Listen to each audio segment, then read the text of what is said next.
여러분 반갑습니다. 저는 디지털 스토리 스튜디오의 김유석입니다.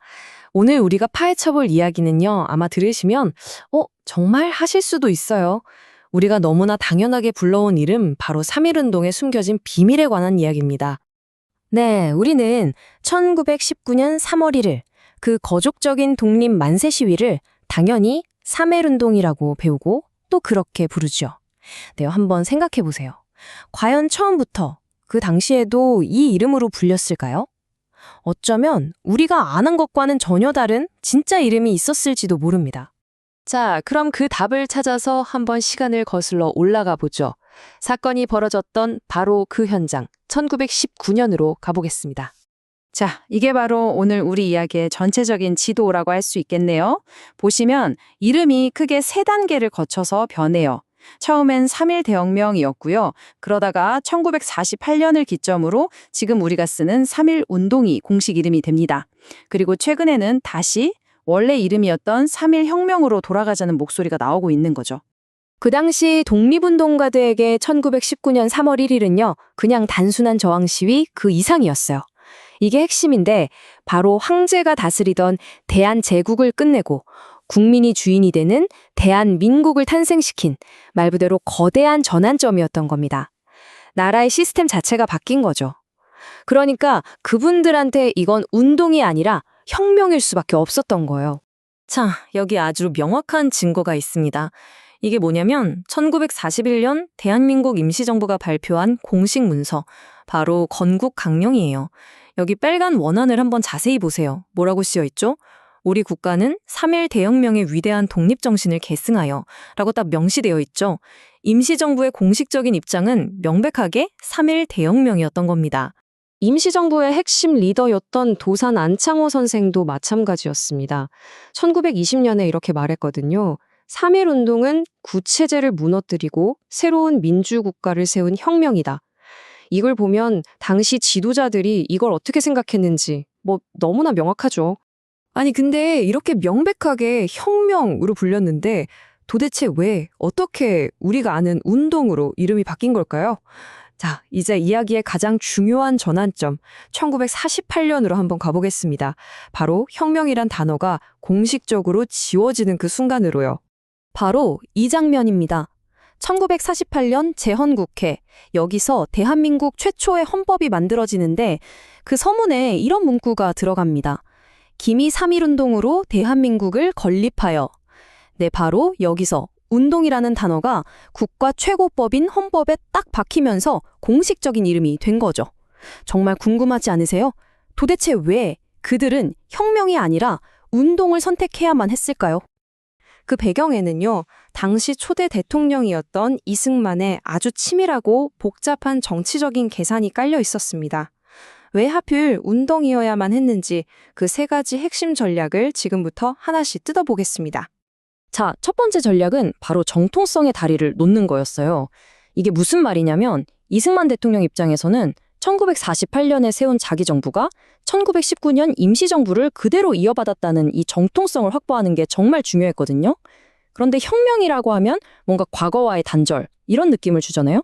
반면에 운동은 1919년의 그 정신이 쭉 이어져서 1948년 건국까지 연결된다는 말 그대로 끊어지지 않는 다리 역할을 해줄 수 있었던 거죠.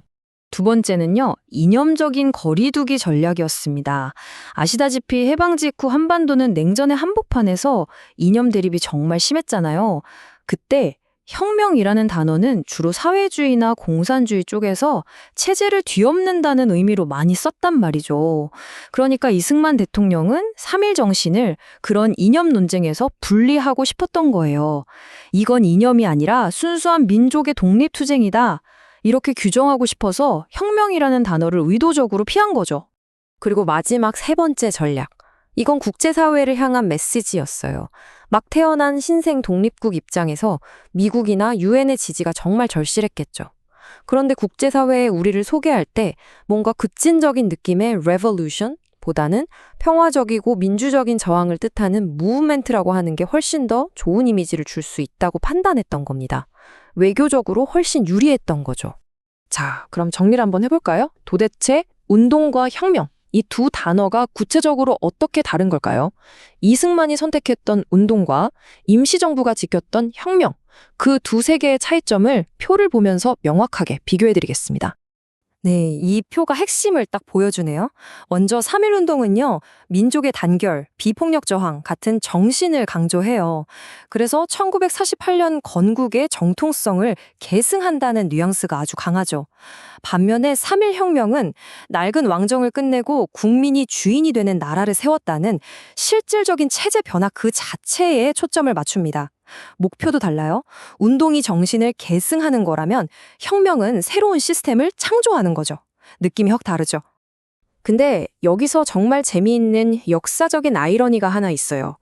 3.1의 혁명적인 성격을 의도적으로 지우고 운동으로 불렀던 이승만 대통령이 정작 본인은 훗날 4.19 혁명 때문에 대통령 자리에서 물러나게 되잖아요. 참, 역사는 이렇게 돌고 도나 봅니다. 자, 그런데 이 이름에 대한 논쟁은 그냥 과거의 이야기로 끝나지 않습니다. 바로 지금, 이 순간에도 역사를 어떻게 기억할 것인가를 두고 아주 뜨거운 논의가 계속되고 있거든요. 최근에 학계나 시민사회를 중심으로 3.1 혁명이라는 원래 이름을 되찾아야 한다는 목소리가 점점 커지고 있어요. 이분들 주장은 이런 겁니다. 이건 단순히 일제에 저항한 수동적인 사건이 아니다. 우리 스스로 낡은 제국을 끝내고 민주공화국을 탄생시킨 주체적인 사건이다. 이렇게 그 역사적 가치를 제대로 평가하자는 거죠. 결국 이 이름 논쟁은요, 우리가 대한민국의 시작을 뭘로 볼 거냐 하는 근본적인 질문으로 이어지는 겁니다. 이 문장이 핵심인 것 같아요. 운동이 저항의 기록이라면 혁명은 건국의 기록이다. 우리가 저항의 역사를 더 중요하게 기억할 것인가, 아니면 새로운 나라를 세운 건국의 역사를 더 중요하게 기억할 것인가, 바로 그 선택의 문제인 거죠. 자, 오늘 우리는 3.1운동이라는 아주 익숙한 이름 뒤에 숨겨져 있던 정말 깊고 복잡한 정치적, 역사적 맥락을 함께 살펴봤습니다. 이 모든 이야기를 듣고 나신 지금 여러분에게 1919년 3월 1일은 앞으로 어떤 이름으로 기억될 것 같으신가요?